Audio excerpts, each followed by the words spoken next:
الحمدللہ، اللہ کا بڑا فضل اور کرم اور احسان ہے کہ آج ہم بدر کے مقام پر پہنچے ہوئے ہیں۔ بدر کا میدان جو ہے وہ ہمارے پیچھے ہے، جو نظر آ رہا ہے یہ پورا بدر کا میدان ہے۔ اور یہ پیچھے جو نظر آ رہی ہے ادھر دکھائی ذرا، یہ مسجد عریش ہے، یہ مسجد عریش ہے۔ یہ جنگ بدر کا پس منظر کیا ہے اور یہ جنگ کیوں ہوئی اور کس لیے ہوئی، اس کا کچھ مختصر خاکہ انشاءاللہ آپ کے سامنے رکھا جائے گا۔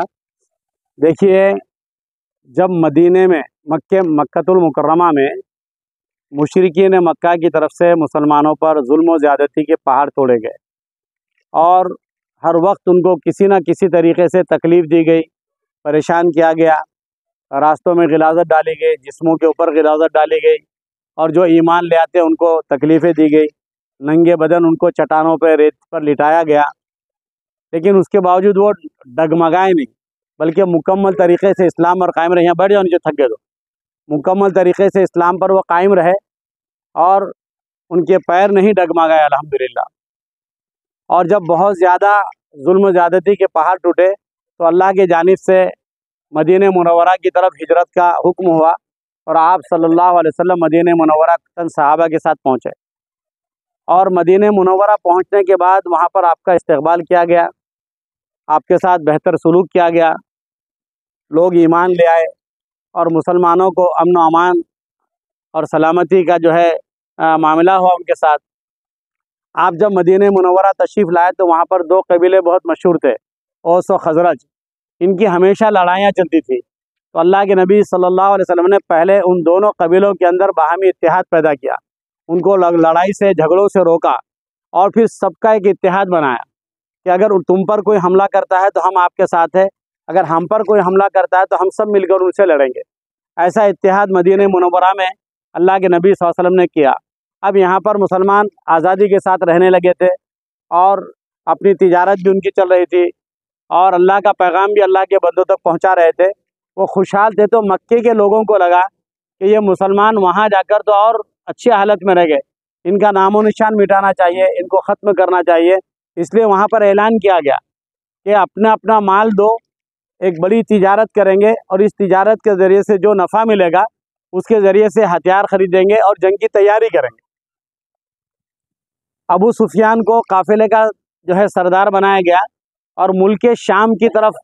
ان کا تجارت ہوتی تھی جو مدینے سے راستہ تھا۔ ایک انصاری صحابی تھے جو خانہ کعبہ کا طواف کرنے کے لیے گئے، تو وہاں پر ابو جہل نے ان سے کہا کہ تم اگر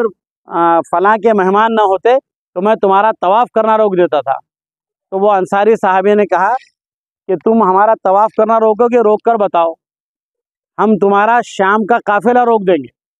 تمہاری تجارت پہ ہم جو تم کو سب سے زیادہ محبوب چیز ہے اس چیز سے تم کو نقصان پہنچا سکتے ہیں ہم۔ اس کے بعد وہ یہاں پر آئے تو نبی کریم صلی اللہ علیہ وسلم کے سامنے جب یہ بات آئی تو کیونکہ کفار مشرکین مکہ جو ہے بار بار کچھ نہ کچھ شرارتیں کیا کرتے تھے، تو آپ صلی اللہ علیہ وسلم نے ایک گروپ بنایا اور ان کو ذمہ داری دی کہ تم علاقے کے اندر جو ہے گھومتے رہو تاکہ ہم پر کوئی حملہ نہ کر سکے۔ ایک مرتبہ ایسا ہوا کہ اونٹ اور بکریاں اس طرح سے حملہ کر کے لے کر چلے گئے، پھر ایک جگہ پر مسلمانوں کی ان کے ساتھ مٹ بھیڑ ہو گئی، حضر نامی ایک شخص تھا جو اس جگہ پر جو ہے مارا گیا۔ مکے والوں کو بڑا غصہ آیا کہ ہمارے آدمی کو قتل کر دیا گیا، اور ابو سفیان کا قافلہ جو ہے ملک شام کے لیے روانہ ہوا کہ وہ بہت بڑی تجارت کریں گے، اس سے جو نفع ہوگا اس نفع کے ذریعے سے جو ہے مسلمانوں کا ہم مقابلہ کریں گے۔ جب یہ اس طرف چلے گئے اور ان کو یہ بھی پتا تھا کہ انصاری صحابی نے کہا تھا کہ ہم تمہارے قافلوں کو روکیں گے، تو جب وہ مال و دولت سے لیس ہو کر وہاں سے سارے تجارتی سامان خرید کر جب وہ مکے کی طرف جا رہے تھے تو ابو سفیان نے مکے والوں کو یہ پیغام دیا کہ ہو سکتا ہے ہم پر حملہ ہو، لہٰذا ہماری حفاظت کے لیے کچھ لوگوں کو بھیجو۔ تو وہاں سے ابو جہل اپنی ایک ٹیم بنا کر وہ اس طرف آیا، لیکن جب آنے کے بعد پتہ چلا کہ ابو سفیان کا قافلہ وہ سلامتی کے ساتھ مکے کی طرف روانہ ہو گیا، لیکن چونکہ وہ جوش میں تھے، ان کو غصہ تھا اور ایک آدمی کی موت کا بدلہ لینا تھا، وہ قسمیں کھا کر آئے اور اسی مقام پر ان کا پڑاؤ تھا۔ یہ بدر کا مقام ہے، بدر ایک کنویں کا نام تھا اور یہ کنویں کے نام کی وجہ سے اس بستی کا نام پڑا ہے۔ تو اس علاقے میں، یہاں سے کافی دور اس علاقے میں جو ہے مشرکین مکہ کا پڑاؤ تھا، اور یہ جو جگہ نظر آ رہی، جب نبی کریم صلی اللہ علیہ وسلم کو معلوم ہوا کہ یہ لوگ جنگ کی تیاری سے آئے ہیں، جب قافلہ واپس سلامتی کے ساتھ چلا گیا تو انہوں نے یہ کہا کہ بھائی ہم ایک کام کرتے ہیں، اب دو دو ہاتھ کریں گے اور مسلمانوں کا نام و نشان مٹا دیں گے، جب ہم طاقت ہے قوت ہے ہمارے پاس تو ان کو کیوں چھوڑنا ہم نے۔ یہ کہہ کر جو ہے انہوں نے اس جگہ پہ پڑاؤ ڈالا۔ نبی کریم صلی اللہ علیہ وسلم کو اطلاع ملی تو آپ صلی اللہ علیہ وسلم نے 313 کا لشکر لے کر مدینے سے بدر کی طرف روانہ ہوئے، اور وہ 313 بھی ایسے تھے، نہ ان کے پاس ہتھیار برابر تھے، نہ ساز و سامان برابر تھا، نہ سواریاں برابر تھی، بلکہ ایک اونٹ پر دو دو تین تین لوگ بیٹھ کر آتے،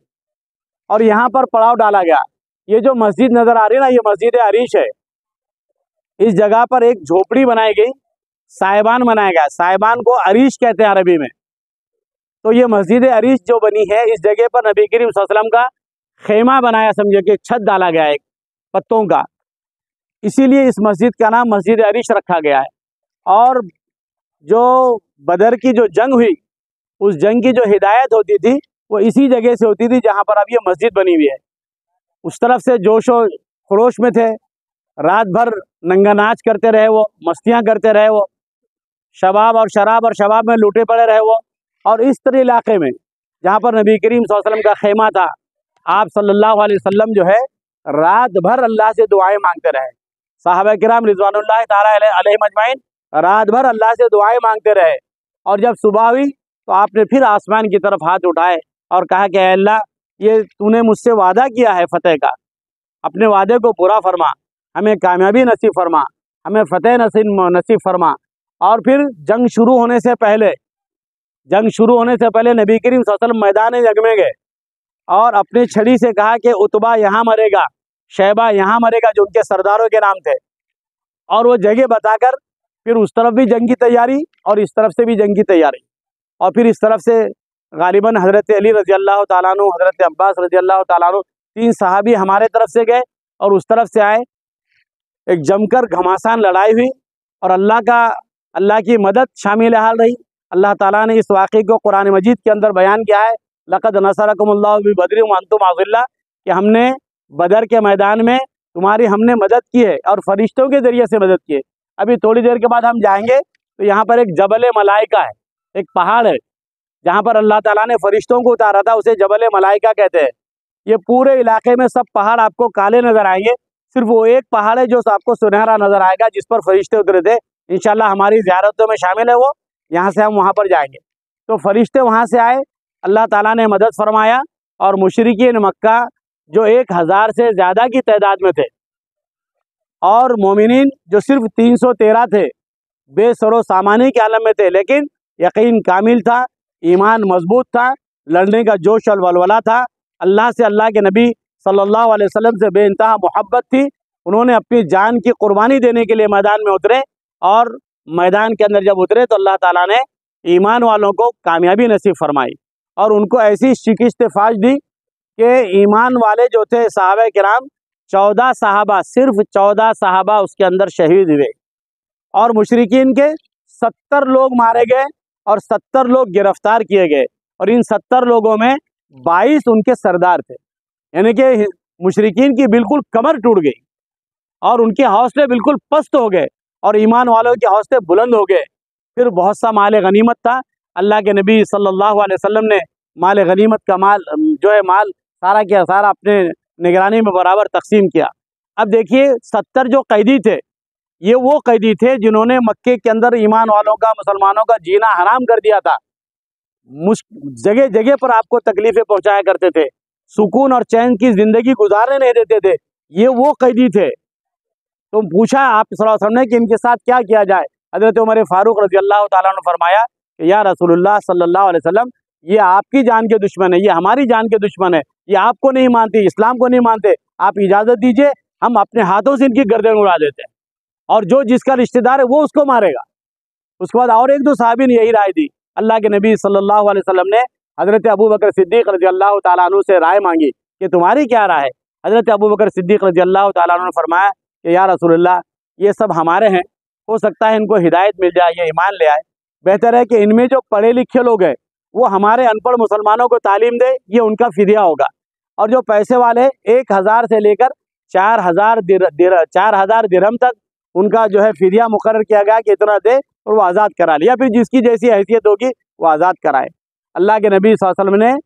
وہ دشمن جو جان کے دشمن بنے ہوئے تھے، ان کے ہاتھ میں تھے، قید میں تھے، جو چاہے ان کے ساتھ سلوک کیا جا سکتا تھا، لیکن آپ رحمت للعالمین بن کر آئے، آپ رحمت للعالمین بن کر آئے ہیں، آپ نے ان کے سب کے ساتھ رحم و کرم کا معاملہ کیا، اور سب کو فدیے کے بدلے میں کسی کو ویسے ہی اللہ کے نبی صلی اللہ علیہ وسلم نے جو ہے ان کو معاف کر دیا۔ اور جو پڑھے لکھے لوگ تھے ان سے کہا کہ تم تعلیم جو ہے ہمارے لوگوں کو تعلیم دینا۔ تو یہ جو سامنے حصہ نظر آ رہا ہے یہ میدان بدر ہے، اور یہ جو مسجد نظر آ رہی ہے، پورا گھمائیے ایسا، اس طرف سے بھی ادھر گھما پورا، یہ مسجد عریش ہے۔ کسی جگہ پہ کوئی جگہ ہوگی جہاں پر اللہ کے نبی صلی اللہ علیہ وسلم کا خیمہ لگا تھا، جس کو عریش کہتے ہیں۔ تو آج اللہ تعالیٰ نے عمرے کی برکت سے آپ کو، ہم سب کو بدر کے میدان میں پہنچایا، جہاں پر اسلام کی پہلی جنگ ہوئی تھی، تاریخی جنگ ہوئی تھی، اللہ نے فتح نصیب فرمائی تھی، اور مسلمانوں کے ساتھ اللہ تعالیٰ نے وہ انعام و اکرام کا معاملہ کیا تھا۔ ہم سب جو ہے کوشش اس بات کی کریں کہ ہم نبی کریم صلی اللہ علیہ وسلم کے طریقوں پر چلنے کی جو ہمیں توفیق عطا فرمائے، اور اسی طریقے سے صحابہ کرام رضوان اللہ تعالیٰ علیہم اجمعین نے جو قربانیاں دی تھی اور جو اطاعت اور فرمانبرداری کا مظاہرہ کیا تھا وہ ہمیں نصیب فرمائے۔ اور بار بار اب یہاں سے ہم جائیں گے مدینہ منورہ، مدینہ شریف ہم جا رہے ہیں، تو مدینہ شریف ہم پہلے تو یہاں سے جائیں گے جبل ملائکہ، پھر انشاءاللہ بیر شفا جائیں گے،